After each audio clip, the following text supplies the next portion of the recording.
Stalin and Hitler arrested my mum and my dad when they were 10 years We got all old. that. We, you know, me mom, like we're, you know, I don't even know who this person is. Why is this person talking? Yet whether you are joking when you say that Hitler was very fucking cool. He does care. Does that guy care about America? Does that guy care about me and my country and my family? told us if you're too white and too proud and too Christian, it's going to lead to a Holocaust. And so my generation, our entire what a crock lives. of shit, See, honestly, Nick it's true, Fuentes, and that's why people like me. That's why I'm popular, because this is the live shit. streamer in America. Because people agree with me more than they agree with you. We're tired of hearing about slavery and the Holocaust and Jim Crow. We're done hearing about that. You guys I'm not overplayed your done hand. hearing about it.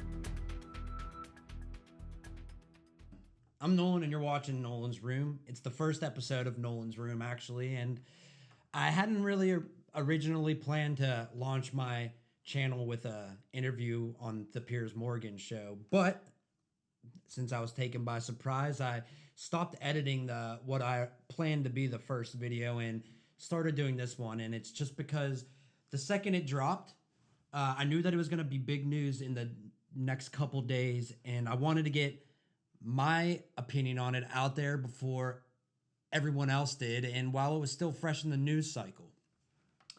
And if you've been following Nick Fuentes for any amount of time, nothing to interview is anything different from what you've already seen from him. Same thing with Piers Morgan on his show, the Piers Morgan Uncensored, which is basically the political crack baby of Jerry Springer and Celebrity Deathmatch combined. I expected Nick to tone it down a little bit, like some of his other interviews that he's done recently, and take more of a moderate appearance, but man, was I wrong. He really came into this in all of his glory, no shame about anything, doubling down on everything, and just feeding off of the rage that was coming out of Piers Morgan. The interview was about 2 hours long, and they went over a lot, more than I can fit into one video. So if I was you, I would make sure to watch it in its entirety and in its full context on the Piers Morgan Uncensored page. Then come to your own conclusion on what you think. They discuss immigration, misogyny, the war in Israel, anti-Semitism. They go in through a lot. And there was a point in discussion that became filled with the Nazis and World War II and Hitler talk that I thought actually was the most important part of the conversation. And it really paints a picture of where a lot of young conservatives find themselves after years of being lied to and let down by their government, regardless of who's in office. And I think that the recent happenings in the world as of the past, 5-6 years, like COVID, January 6th, the 2024 election, the wars in Israel and Ukraine, and most of all, the fallout of learning that our government entertainment industry is filled with child raping pedophiles.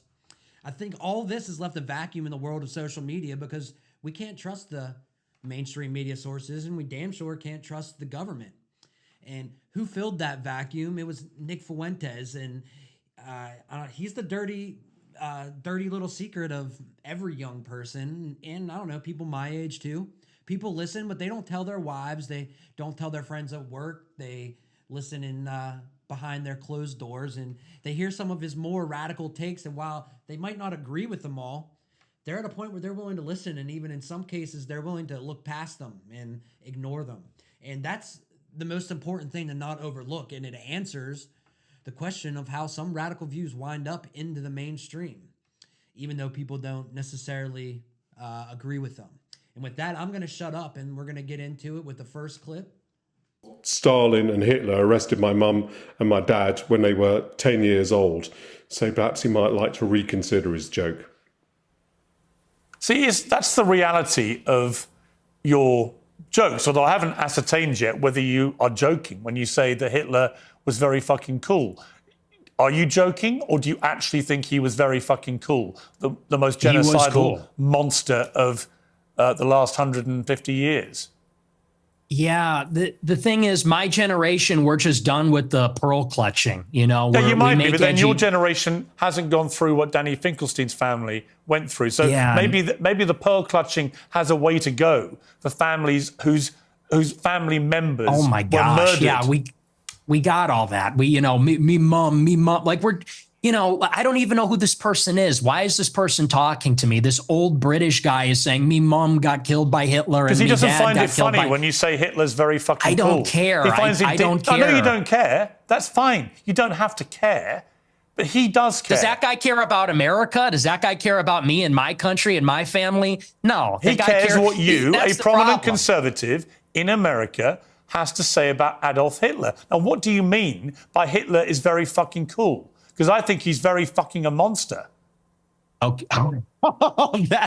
And that's a clip. I think he's very fucking a monster. Do you hear yourself? Yeah, I mean, do. Can we all grow up? I do. Can we all grow up? He murdered 12 million childish. people. He murdered 12 million people. What is very fucking cool about that? Tell me. Was Hitler very fucking cool? No, of course not. But you're not going to get Nick to backtrack on that because he's saying it all literally to get the reaction out of you that he's getting out of Piers Morgan. And Piers is so worried about showing the world how against those statements he is, he's not ever going to understand what Nick is actually trying to say here. And I'm not agreeing with Nick's approach to it at all either. I'm thinking more along the lines that this just shocks people into denial and they instantly put up a mental wall to protect themselves from the blast. And I'm not even saying that he doesn't think Hitler's cool. I'm not defending him. I'm sure he probably does think he's cool, but the bigger point is there's a moral red line that you can't cross with these people in the media or in government. If you say anything negative or anything questioning the Holocaust, that's the point where people completely lose their mind. Their brains explode and there's no actual thought to be had. And I think that that's the whole point. It brings up such an emotional response that you're unable to think critically. You're unable to think your way out of anything. And it's not just with Hitler in our society. It's with race, it's with immigration, it's with the trans debate, Charlie Kirk, burning the flag, all of it. Both sides have their topics that you're not allowed to touch. It's their religious monoliths that they bow down to. It's the moral line that you can't cross. And if you do, you should be shunned, exiled, out of polite society, canceled. And with a reaction like that, how in the fuck are you supposed to solve any problems in those areas if you can't even talk about them? This is the biggest problem with the left. The right too, but you're seeing it more in the left. There are certain topics that you literally can't touch because the emotional stress it supposedly puts on people to talk about them. So what? The answer is to not talk about it, ignore it. Ignoring a problem, in my opinion, seems quite counterproductive when you're trying to solve that problem, which is the whole point of politics in electing representatives. It's to fix the problems in our society that we need to make our society a better place. But you have to talk about them first. And so we're going to go into clip 2 now. The edits, it's just cool. The uniforms, the parades, it's cool as a guy. You look at World War II and it's fascinating and it's interesting and it's compelling and it's cool. And, we're just tired of saying these kinds of things. We want to talk like real people and give our honest opinions. And then we literally get an old Jewish guy from England who's going to say, oh, that's not very funny, mate. Me mom. And it's like, shut up. Like, no one is in favor of genocide. So let's just get that out of the way. We're not in favor of a Holocaust or genocide. Do you think if half your family had been, you think if half your family had been wiped out by very fucking cool Hitler, you'd still think he was very fucking cool? Or would you think that actually he was a despicable monster who murdered 12 million people, who targeted people because they were disabled or Jewish or Romani Gypsy or whatever it may be, and that he systematically destroyed people, incinerated them in gas chambers? Do you think that you would find it very fucking cool if your family had been through that? Or do you think you would find it very fucking disgusting? And perhaps moderate the number of times you laugh about it, or want to joke about it, or want to abuse someone like Danny Finkelstein, who's written incredibly powerful books about what happened to his extended family at the hands of the Nazis and your other hero, Stalin. See, my point to you, Nick Fuentes, is that in parts of this interview, you try to come across as moderate, but every now and again, the mask slips. And it slipped again here with what you say about Hitler. There's nothing very fucking cool about Hitler. We know that from history now. We know what he did. You've already conceded that he murdered at least 6 million Jews. So when you say he's very fucking cool, Jewish people watch this and go, this guy's disgusting. Why would he say this about someone who perpetrated such an evil? And what's the real answer? Why do you? Is it just for clicks? Is it for money? Is it just for fun? For shits and giggles? Dude, I couldn't stop watching Nick smirk. The whole time Piers is crashing out, it reminds me of the kid in school that's getting yelled at by the teacher, and the kid doesn't take the teacher seriously, and he thinks it's funny, and because he thinks it's funny and he's laughing, the entire class is laughing, and it's funny. That being said, the Holocaust is a serious thing. And anybody being honest with you will tell you that. World War II as a whole was a terrible thing. Millions of people died. But still, it's interesting to learn about. It's a topic that can literally capture your mind and send you down rabbit holes for hours, for days. There was a point in my life whenever I was obsessed with World War II and learning about the Holocaust and concentration camps and these great figures that we learn about, watching documentaries, all of that. And I was obsessed with it because it was such a wild time in history. It really is mind-blowing whenever you really dive into it. I think this is what Nick was really meaning whenever he said that the uniforms and the edits were cool. And I would highly doubt that if you had Nick one-on-one away from the cameras, that he wouldn't tell you that, yes, he thinks mass extermination of anyone is a cool thing. I doubt that he would say that. It's about the reaction that he's getting out of you, and you're proving his point in real time. So, no, you're not going to be able to get him to back away from it. He thinks it's funny. I think it's kind of funny. What is it? What motivates you to say something like Hitler was very fucking cool? It's for this. It's for all of this. And the lack of self-awareness is amazing. You're a boomer. You're a 60-year-old boomer. And we've spent maybe 3 minutes on you saying, he's a really fucking monster. He incinerated people. And I'm sitting here saying it's not that serious. It's not that deep. And not that and what serious. I'm getting at. Not that serious. Do you want to say more about well, he's a monster? You're not a kid yourself anymore. You're not a teenager. I know. Right? You're nearly 30, to be clear. Yeah. Okay? And just real quick, I wanted to point out in regards to that moral line that I was talking about.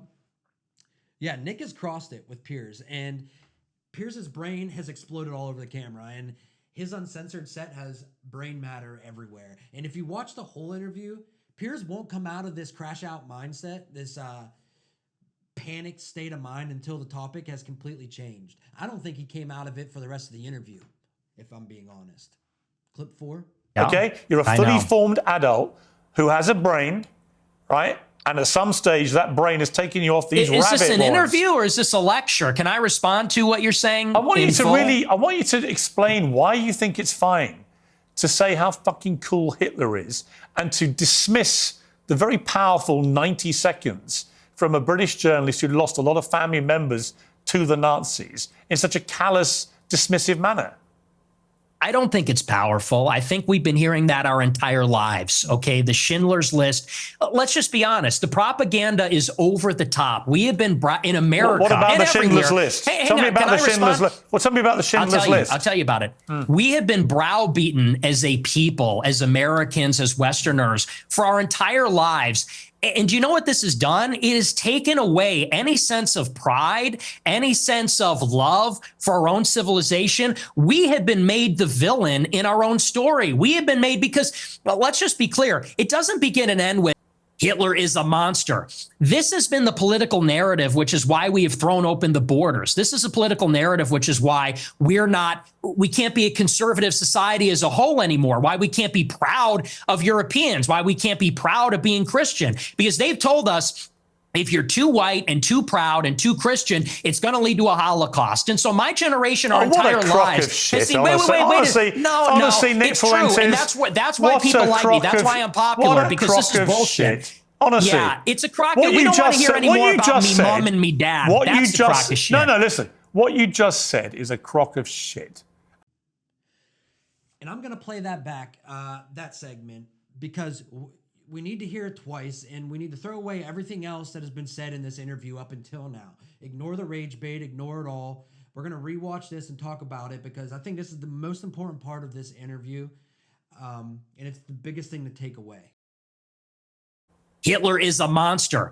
This has been the political narrative, which is why we have thrown open the borders. This is a political narrative, which is why we can't be a conservative society as a whole anymore, why we can't be proud of Europeans, why we can't be proud of being Christian, because they've told us if you're too white and too proud and too Christian, it's going to lead to a Holocaust. And so Clip 5. I just want you to think about the talking points of the left, the liberal hierarchy, whenever it comes to our border policy. What they were saying in Trump's first term when they were going to the ICE detention facilities and hysterically screaming, "Never again, never again." Never again refers to the Holocaust. It refers to never letting something like the Holocaust ever happen again, which on its face anyone would agree with. But does tight security on our border and stopping the flow of illegal immigration lead to Hitler-esque policies? I would hardly think so. That's basically saying that to have a border at all in the first place implies that you believe in Nazi ideology, that since you believe in countries or the idea of countries, that you're a fascist. And don't get me wrong, for the left, this is a great tactic. It's a great talking point because it rouse up their low IQ voter into thinking that they're preventing the South Americans from being rounded up and sent to concentration camps. And it makes the Democrat feel like they're the German citizen hiding Anne Frank in their staircase. It plays to their virtue, and we all know that Democrats are ruled by their virtue. And do you think AOC is really afraid that Trump is going to gas the Latinos? Of course not. She's using it because she can feel good about herself, but even more so, she says things like that because it looks great on CNN. It looks great on a news segment, and I'm sure it's great for votes. And then Nick also says that this mindset is why we can't be proud Americans anymore. And I stop and I think about that. And it's true. You can't be a proud American anymore. I mean, if you wear an American flag on your shirt, the far left would call you a racist. If you describe your political leanings as a nationalist, which hardly anybody does anymore because the stigma that comes with it, you're instantly placed in a box of the National Socialist, even though the two really have no correlation in regards to caring about your country, caring about America. The definition of a nationalist is a person who identifies with their own nation strongly. In our case, America, so somebody who identifies with America and supports its interests to the exclusion and detriment of other nations. And that is Nazi ideology. So it's fascist to care about my country more than, say, sending aid to Israel or Ukraine. If my country's struggling financially and I want to cut aid to another country that's also struggling, I'm the evil nationalist Nazi. There's a good analogy that goes something like, imagine a father whose family's starving at home and his family's barely getting by and he's going to work every day, working long hours. The bills are barely getting paid. Now imagine him walking home and finding a $100 bill on the ground and going next door and giving it to his neighbor who's also struggling, and then walking back into your house, looking your family in the eyes and telling them that you just gave the family next door a $100 bill. Would they be pissed? That's essentially what our country is doing to us by sending billions of aid to other countries like Israel, Ukraine, while our own citizens are living on the streets, homeless, they're drug addicted, drowning in medical bills, killing themselves from mental illness and post-traumatic stress. And our politicians care more about helping Ukrainians because it looks better on the news. I mean, we see homeless people every day, so it's not as interesting as writing your name on a bomb and sending it over to Kyiv to kill Russians. But if you were to end all of that aid and focus on your own country at home, it certainly would be to the detriment of those other countries that you're aiding. However, it would benefit your own people. And that's what nationalism is. And if you say you're a nationalist, you're branded a Nazi and constantly reminded that Hitler was a nationalist, so you're a national socialist, and the dangers that come with it, that maybe another Holocaust will happen if you care about America. And once again, the more panic somebody feels when they're compared to Hitler is enough to scare them away from ever wanting to entertain an idea deemed to be a Nazi idea. So the question is, has our collective PTSD from World War II and the Holocaust forced us to take positions in the world and in policy that have led us into situations that don't benefit American citizens because we're afraid to maybe think a single thought that a Nazi might have had at one point in time. And one more thing, and I'll move on after this. Think about Ukraine and Putin.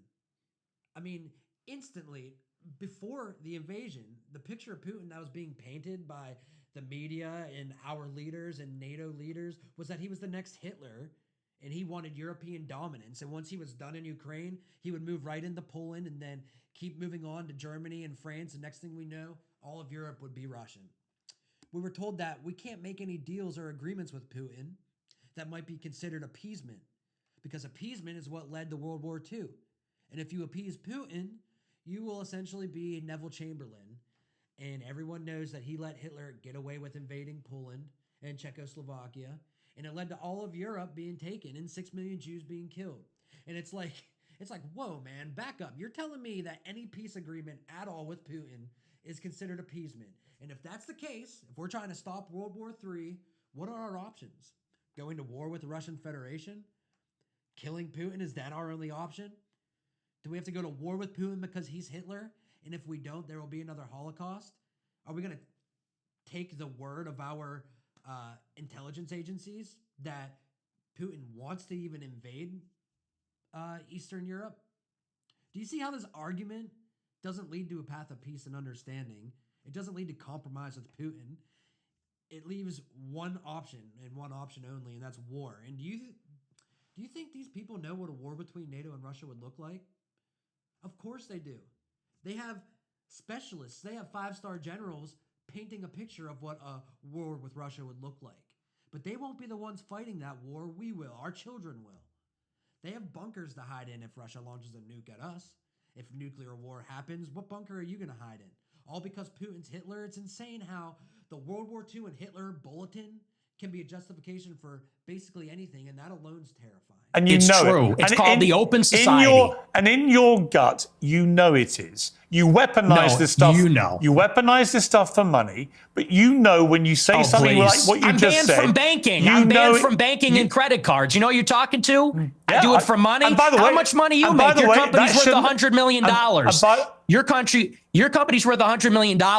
I was banned from Bank of America. And you shouldn't I'm banned have been. from processing credit cards. And you shouldn't have been. But I am. So don't tell me I'm doing it for money. Well, ask me my opinion about that. I'll tell you shouldn't have been. Right? I don't agree with that. What happened to you? Then don't say I'm doing it for money, because you know that full well, and you say it's a grift. How much money if I money wanted to are be you? a grifter, I'd be like you, and How I would go and say, how much money are you making? I'm making a lot of money now. Yeah. Now that I'm the #1 live streamer in America, because people agree with me more than they agree with you. We're tired of hearing about slavery and the Holocaust and Jim Crow. We're done hearing about that. You guys I'm overplayed not your done hand. hearing about that. Okay, well, you know, your generation's on the way out, and Generation Z is coming up, and we're finished with that. We're ready to take our country back. I've got 3 we're sons. not listening I've to got crying 3 minorities sons. anymore. I've got 3 sons, and they don't share your views about slavery and about the Holocaust. They can have decency and compassion and humanity about some of the worst things that have happened in the last 150 years or more. Sound like girls. They can do that, and they can also have concerned views about issues like immigration and other issues. The two things are not mutually incompatible. You can have different views about different things. It's your lack of humanity and compassion for people about things like the Holocaust, about slavery. It's that people find so contemptible. And I don't understand why you need to do that. Is it, again, I just ask you, is your motivation financial? Is your motivation for fun? What is the motivation to saying these outlandish things, which you don't need to say, and which I suspect, I don't know, but I suspect a lot of it is performative. So what is the motivation? I'm an iconoclast. The Holocaust is not my religion, and it is treated like a religion. It is treated like a religion with dogma, with blasphemy laws, and that secular religion says, and you say that's a crock of shit. It's intentional. It's called The Open Society by Karl Popper. It's by these architects of the liberal order after World War II. They got together and they said, how can we make sure that Hitler never happens? How can we make sure that totalitarianism never happens again? And they came up with the consensus, which is that we need to take down nations, religions, fathers, the authoritarian personality. We need to be empathetic and altruistic. We need to be diverse and pluralistic. And that experiment isn't working. And I'll tell you the truth. right now, and you can laugh at this, you can scoff at this, our people are being genocided in our country. 50% of the live births in the United Kingdom and in the United States are non-white. In 100 years, my ancestors, your kids who are so empathetic and compassionate, they're going to be a minority. They're going to be a minority in maybe a Muslim country, an Indian country, an Hispanic country. And these Jewish people that are 100 years old talking about my grandparents and the Holocaust, they don't care about that. Actually, they like to see it. At the SPLC, they're literally counting down the days until whites are a minority in America. So forgive me if I don't believe them when they talk about compassion. There's a genocide going on right now. It's not against the Jews. How many Christians are there? Gaza, it's against whites. How many Christians are there in the world? Like me and 1 you. point some billion, Yeah, 2 billion. How many Jews are there? 15 million. Okay. So with a straight face, you're going to tell me the world is being overrun by the Jewry, by 15 million people, when there are over 1 billion Christians. There is a genocide of Christians like poor old Nick Fuentes going on at the hands of these 15 million Jews. Really? See, this attitude is why you're losing. When you say who am I losing to? White people, who am I losing to? White people. Who am I losing to? You're seeing it. Mass migration. Oh, you're losing to me. We are losing as a civilization of mass migration. And here's the difference. In Israel, they have my politics. In Israel, they want to maintain a Jewish majority. If they had it their way, it would only be Jewish people. They're fighting like hell so that Jewish people can have as much territory, a Jewish state. They can be proudly Jewish in their own land. Whereas in America, we are being besieged by 10 million illegal immigrants in 4 years. And then whites and Christians are going to be the minority. And that's true in Canada, Australia, all the countries in Europe. So you could say there's 2 billion people, but what's the proportionality? What is the percentage of people being born that are white? Where's the arrow pointing? Where are we going to be in 50 years? In 50 years, there might be in Israel. In 50 years, there isn't going to be a white Christendom. You don't. And Piers here is being so short-sighted, and it goes right back to the religious type dogma that is associated with the Holocaust. He's so afraid to sound anti-Semitic or even open his mind to the possibility that maybe Israel's influence over the West is a real thing. And not only might it be a real thing, but is also to the detriment of the West. You have to also remember when Nick talks about liberal policies that the Open Society brought about and liberal ideology brought about, he talks about them as a negative aspect in not just American, in Western culture. Piers, being the leftist that he is, he doesn't see a problem with them, and he wouldn't. He's British, and not only is he British, he's part of the wealthiest group of individuals. His show reels in $100 million a year. Do you think he knows what it's like to grow up in America, in poverty, in the ghetto? No. He has no clue. He quite literally has no clue the effect that the Open Society and liberal policies have had, especially on small towns. And it's because his sometimes open support for Donald Trump that you forget Piers is a leftist. Just like Donald Trump was up until, 5 minutes before he announced that he was running for president in 2015. The only way Piers would ever even consider looking into what Nick is saying with an open mind is if his company put out an opinion poll and a poll on Nick's ideas, and the majority of support came back for Nick. That's the only way, because Piers only changes his mind on something when the majority of the population does first. He blows with the wind. He goes with what's popular, and he toes the line. And he doesn't go too far in either direction. And he says because he likes to be in the middle, but he likes to be popular. And that's all I have for this episode. Like I said earlier, I think this was the biggest takeaway. And while I will say I don't agree with Nick's rhetoric most times, I don't like his stance on race at all. And that's what the rest of the interview was basically about. But this segment was importantly in my eyes was most important in my eyes, because I do see America and other countries in the West making bad or poor decisions because of their absolute paralyzing fear of the past. And I'm not saying forget the past, because that's the last thing you would want to do. I'm a student of history. I love it, and I don't want to repeat it. But where we are going wrong is we're looking at the past in only fear, and doing so, we are letting fear make our decisions for us. And some of those decisions are not in our best interest. And it's because of that fear, the fear of looking like a German in 1939 Germany, that we refuse to even discuss where some of our problems are. And while we're paralyzed by that fear, while we're stuck in place, the rest of the world will continue to move around us. And the people that we should worry about the most, those people aren't afraid of being those evil people from the past. A lot of this world is not all good. And we have to know that. And we have to move forward with a clear mind, not out of just fear. And with that, that's all I have. And please like and subscribe and catch me next time on Nolan's Room later. Thanks for hanging out with me.